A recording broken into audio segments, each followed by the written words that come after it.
దేవుని నామానికి స్తోత్రము. మరొకసారి మరి ఎలోహిం టీవీ ప్రేక్షకులకు మా హృదయపూర్వకంగా వందనాలు తెలియజేస్తూ ఉన్నాం.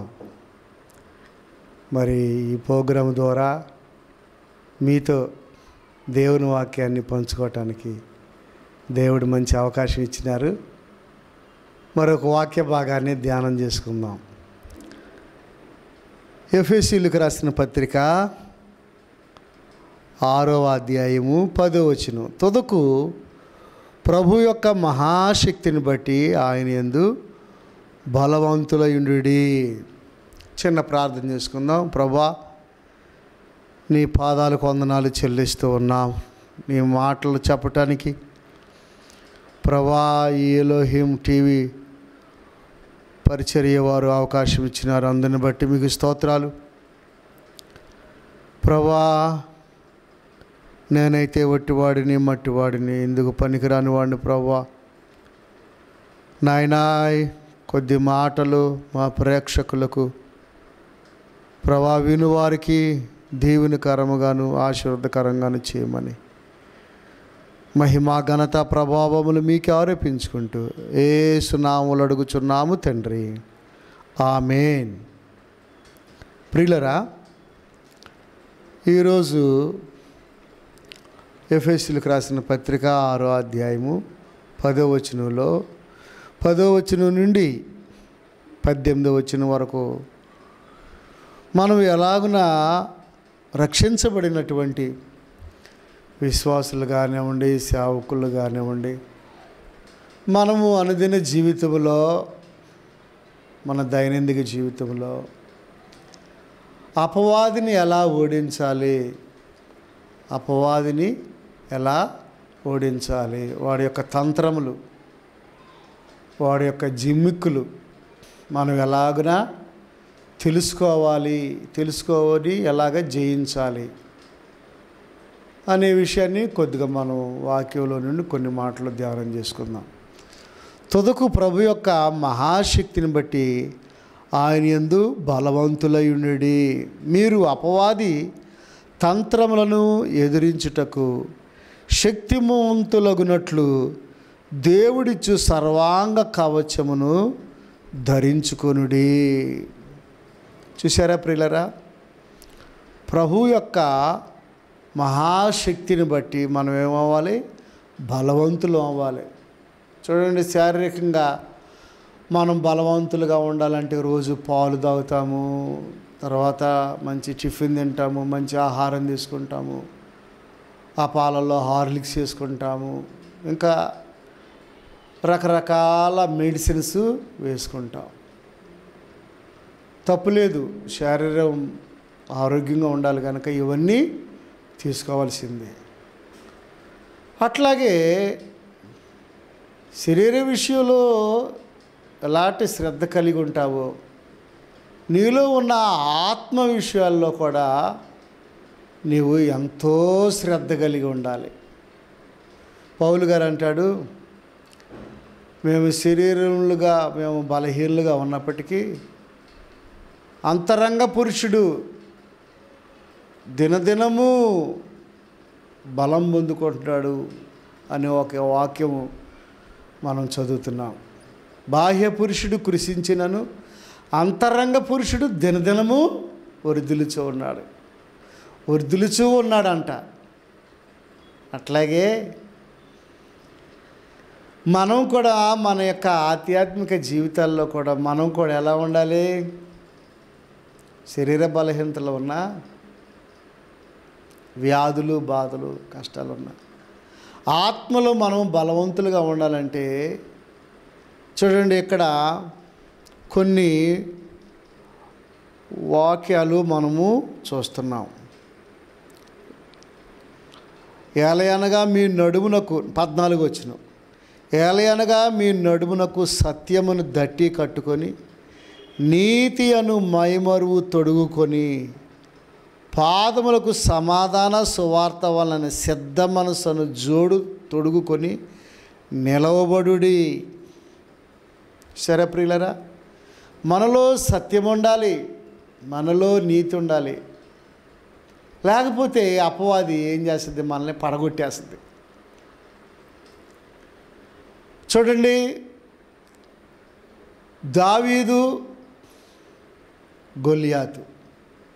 దావీదు దేవుని బిడ్డకి సాదృశ్యంగా ఉన్నాడు. గొలియాతు అపవాదికి సాదృశ్యంగా ఉన్నాడు. మనము శారీరకంగా చూస్తే వీరిద్దరిలో గొలియాతు బాగా బలవంతుడిగా ఉన్నాడు. 6 మూరల జానుడి ఎత్తు గొలియాతు. పొడవైన డాలు మరి అతని దగ్గర ఉన్నటువంటి ఆయుధాలు పొడవైనవి, పెద్ద డాలు, ఈటే పొడవైనది, చాలా పొడవుగా ఉంటుందంట. దాన్ని మోయటానికి ఇంకొకడు కావాలి. చాలా బలవంతుడు లోకపరంగా, కానీ అతనిలో ఏమి లేదు? దేవుని ఆత్మ లేదు. అపవాది బెదిరిస్తాడు, నీ సంగతి ఏంటో నేను చూస్తానంటాడు. కళల ద్వారా, పిచ్చ కళలు రకరకాలుగా గలిబిలి చేయాలని చూస్తాడు.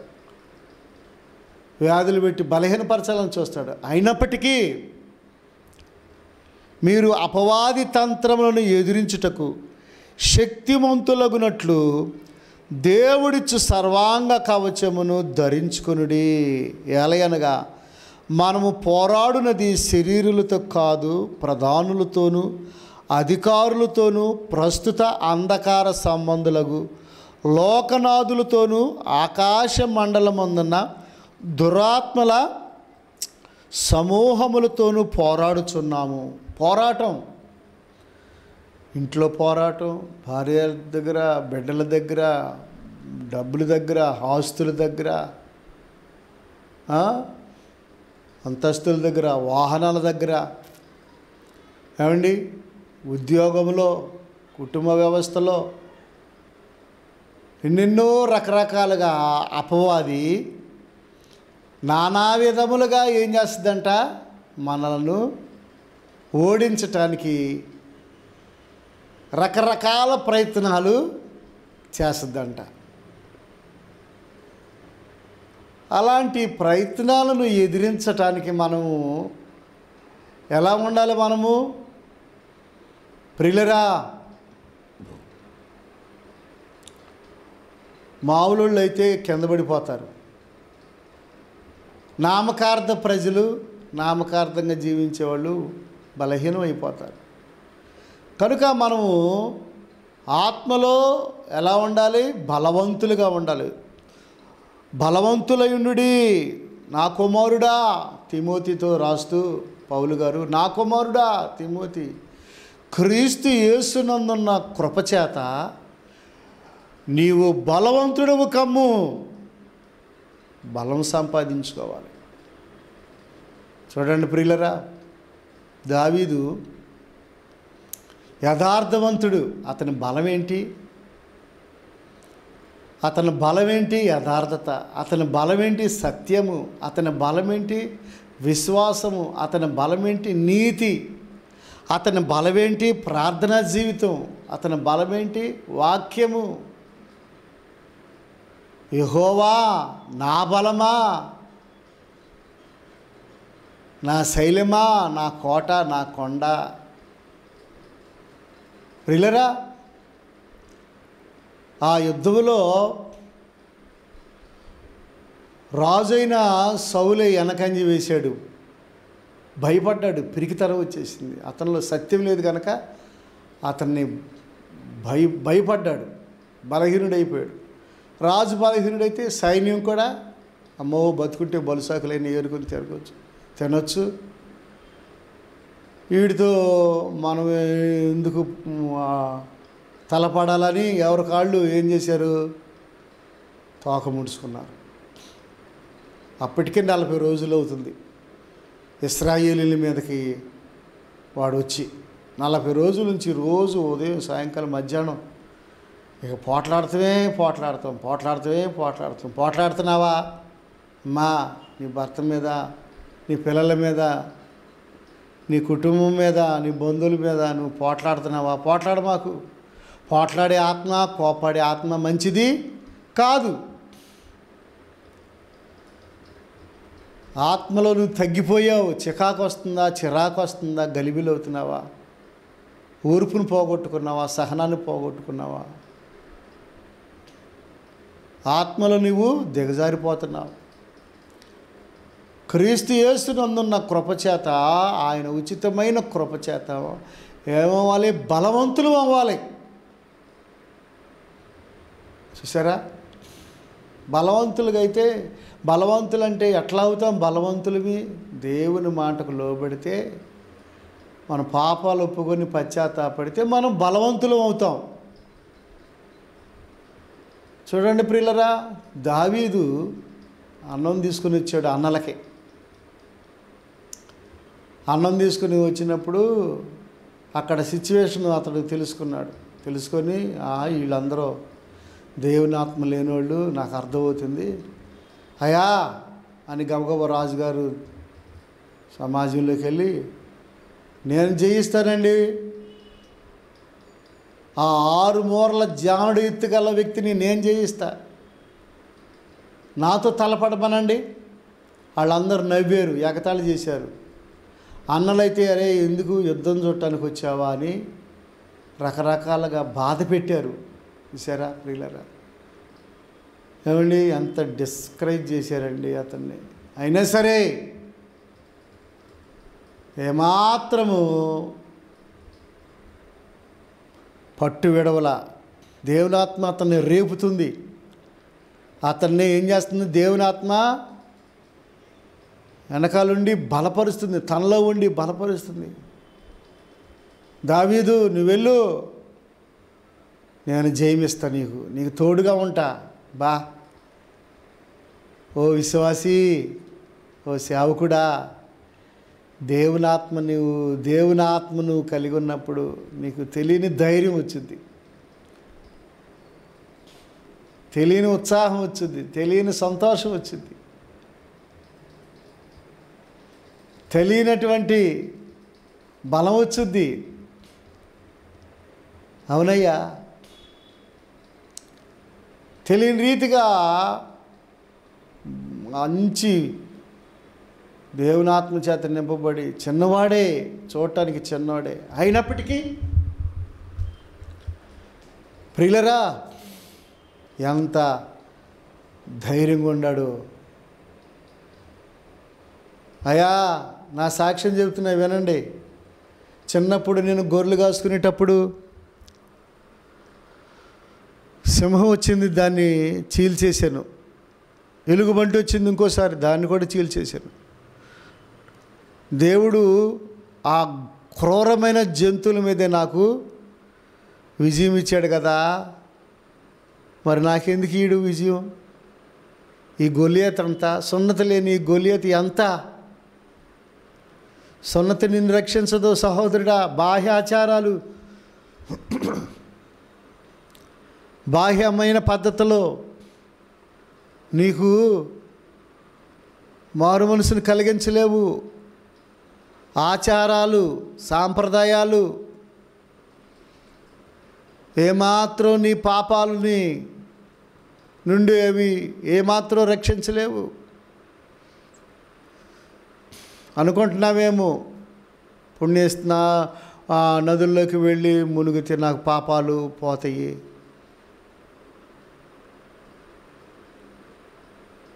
నిలువు దోపిడీ ఇస్తే నా పాపాలు పోతాయి.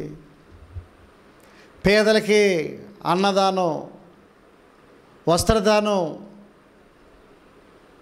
గోదానం, భూదానం ఇస్తే కొంతవరకు నేను సేవ్ అవుతాను.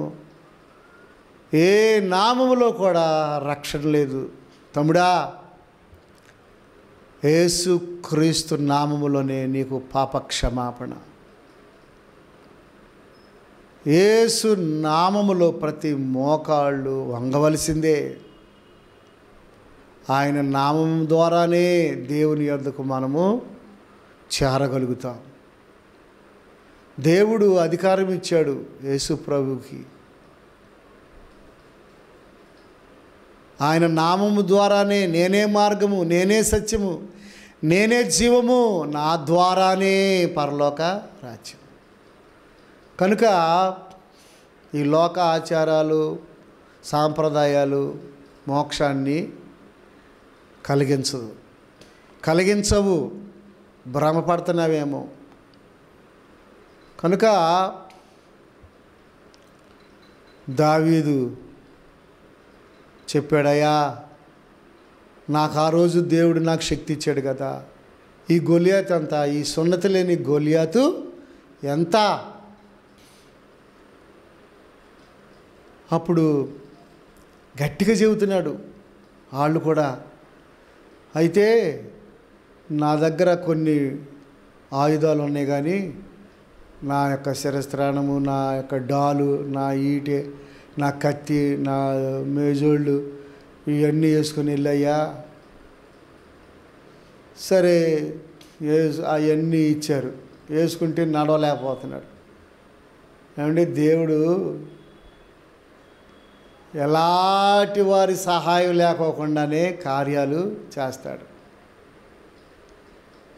ఎలాంటి వారి సహాయం అక్కర్లా, భక్తిహీనులు సహాయం అక్కర్లా, భక్తిహీనులు సహాయం అక్కర్లా.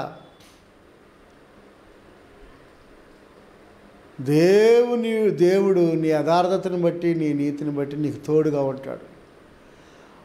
అవి వేసుకుని 2 అడుగులు వేసాడో లేదో నడవలేకపోతున్నాడు.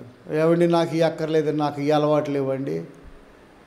కనుక దేవుని స్టైల్లో నేను యుద్ధం చేస్తానండి, నాకు దేవుడిచ్చిన జ్ఞానంతో నేను నడుచుకుంటానండి, వాడిని ఓడిస్తానండి అని అన్నప్పుడు వాళ్ళు చాలా భయపడిపోయారు. అమ్మో, కుర్రోడు మంచిగా ఉన్నాడే. సరే వెళ్ళాడు, ఒక రాయి తీసుకున్నాడు, ఒక ఒడిసెలు తీసుకున్నాడు.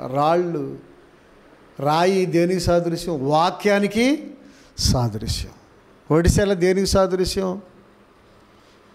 ప్రార్థన జీవితానికి సాదృశ్యం. ఈ 2 ఉంటే నీకు జయమే.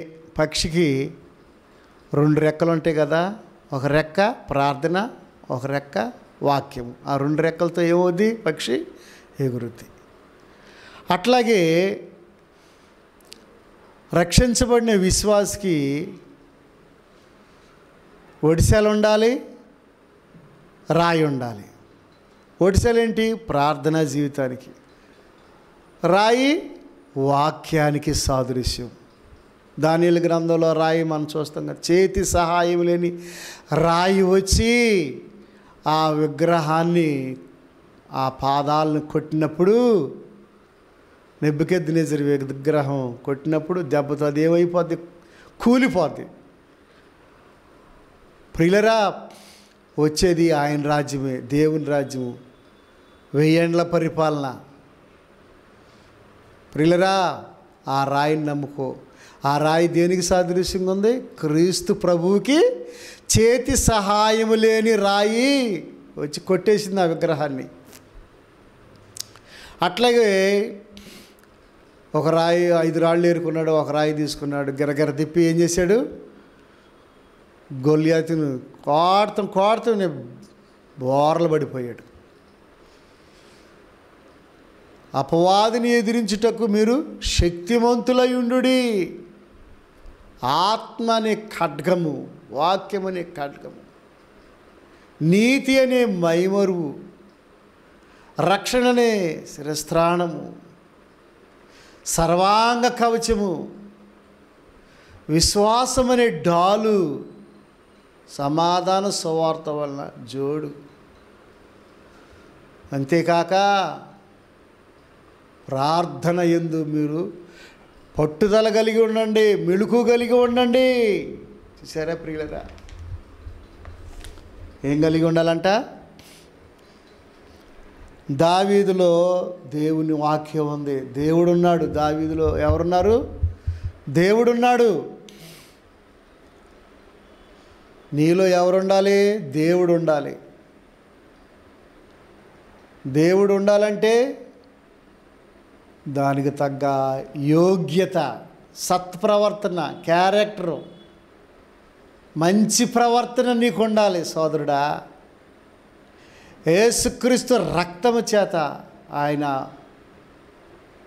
కార్చిన రక్తము, సిలువలో కార్చిన రక్తము,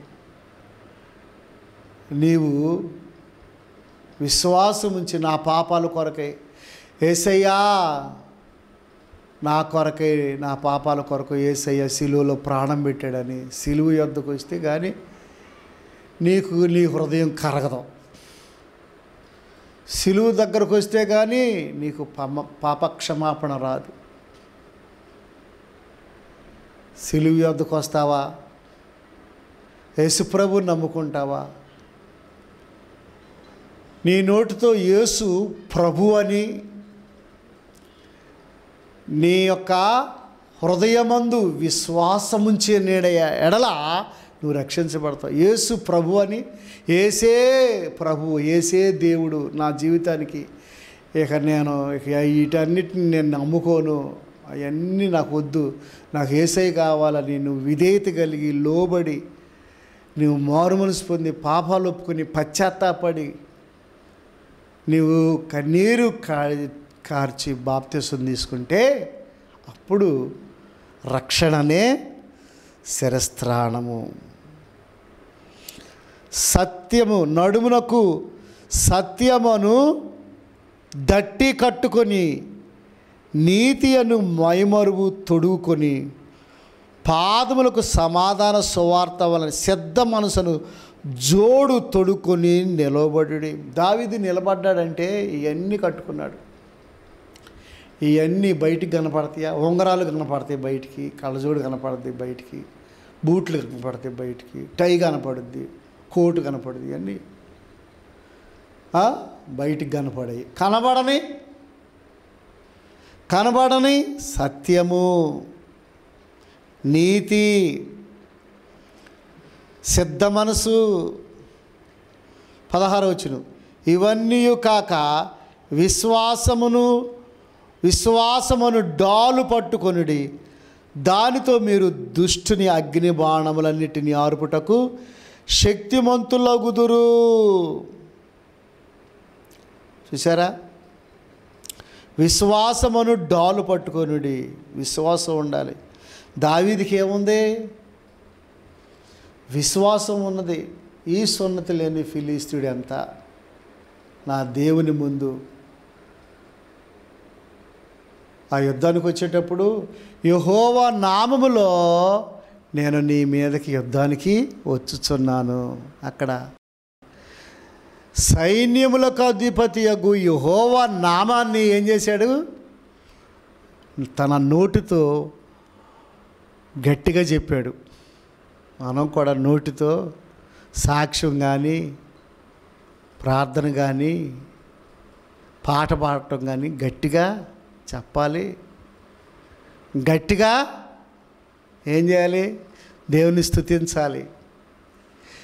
ఎరుకో చుట్టూ 7 సార్లు, ఎరుకో చుట్టూ 7 సార్లు ఆ ఇశ్రాయేలీలు ఏం చేశారు? ఊరకయే స్తుతించుకుంటూ తిరిగారు. అక్కడ ఏమైనా బాంబులు పెట్టారా? అక్కడ ఏమైనా కత్తి ఉపయోగించారా? డాళ్ళు ఉపయోగించారా? ఎరుకో చుట్టూ 7 సార్లు తిరిగినప్పుడు ఎరుకో కోట గోడలో కుప్పగూలిపోయినాయి. ఒక్కొక్క గోడ 2 రథాలు వెళ్ళే ప్లేస్ అంట. ఆ ఎరుకో ప్రజలు అట్ట కట్టుకున్నారు. మమ్మల్ని ఊరు ఓడించలేరు, మేమే బతికినంతకాలం మేమే ఉంటాం, మేమే వెళ్తాం, మేమే రాజ్యం వెళ్తాం అన్నట్టుగా దెబ్బతో కుప్పగూలిపోయినాయా లేదా? ఎరుకో కోటగోడలో. విశ్వాసముతో తిరగాలి మనం. విశ్వాసముతో మనము ప్రార్థన చేస్తే అపవాది యొక్క తంత్రాలను మనం ఏం చేస్తాము? ఓడిస్తాం, జయిస్తాం. అపవాది యొక్క తంత్రాలు చూసారా? ఎదిరించుటకు శక్తిమంతులగునట్లు శక్తిమంతుడు అయ్యాడు. ఎవరో? దావీదు. అంతేకాదు ఏమండి, దేవుని వాక్యమును ఆత్మ ఖడ్గమును ధరించుకుని ఆత్మ వలన ప్రతి సమయమందును ప్రతి విధమైన ప్రార్థనలను విజ్ఞాపన చేయొచ్చు. ఆ విషయమై సమస్త పరిశుద్ధుల నిమిత్తము సంపూర్ణమైన పట్టుదలతో విజ్ఞాపన చేయొచ్చు. మెళకుగా ఉండుడి. కనుక దావీదు ఎంతో మెళకుగా ఉన్నాడు. ప్రార్థన జీవితం ఉంది, వాక్యము ఉంది, నీతి ఉంది, మరి సత్యం ఉంది. అందువల్ల గొల్యాతు ఏమయ్యాడు? గొల్యాతుని దావీదు జయించాడు. కనుక వాక్యం ఉన్న సహోదరుడా, నీ కుటుంబంలో ఎలాంటి పరిస్థితులు, ఎలాంటి గొల్యాతులు, ఎలాంటి పరిస్థితులు వచ్చినప్పటికీ నువ్వు ఎలాగనో ప్రార్థన చేసుకుంటే దావీదులాగా నీకు తప్పనిసరిగా జయం వచ్చుద్ది. దేవుడు నీకు సహాయము చేస్తాడు. తప్పనిసరిగా నీవు వర్ధిల్లుతావు. జయము నీదే. పోరాటంలో జయము నీదే, విజయము నీదే. దేవుడు నీకు విజయం ఇవ్వబోతున్నాడు. ఈ వాక్య ప్రకారంగా నీవు బ్రతికినట్లయితే దేవుడు నీకు జయం ఇవ్వబోతున్నాడు. దావీదుకి ఇచ్చిన జయాన్ని దేవుడు నీకు ఇవ్వబోతున్నాడు. సోదరుడా, నీకు ఇంకా విజయమే. నిరాశ పడకు, కలవరపడకు, కంగారు పడకు, భయపడకు. దేవుడు నిన్ను దీవించునుగాక. దేవుడి కొద్ది మాటలు ఆశీర్వదించునుగాక. తలల వంచండి, ప్రార్థన చేసుకుందాం. పరిశుద్ధుడైన తండ్రి, ప్రేమ కలిగిన ప్రభువా, నీ పాదాలకు వందనాలు. ప్రభువా, ఈ పోరాటంలో నాయనా మాకు గొప్ప విజయాన్ని ఇవ్వబోతున్నందుకే మీకు స్తోత్రాలు. సాతాను మీద మాకు విజయాన్ని ఇవ్వబోతున్నందుకే మీకు వందనాలు.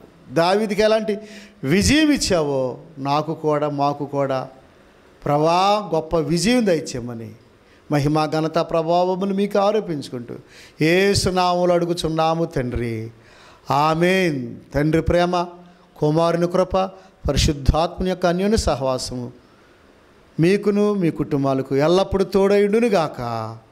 ఆమేన్. Okay, God bless you. దేవుడు మిమ్మల్ని దీవించును గాక.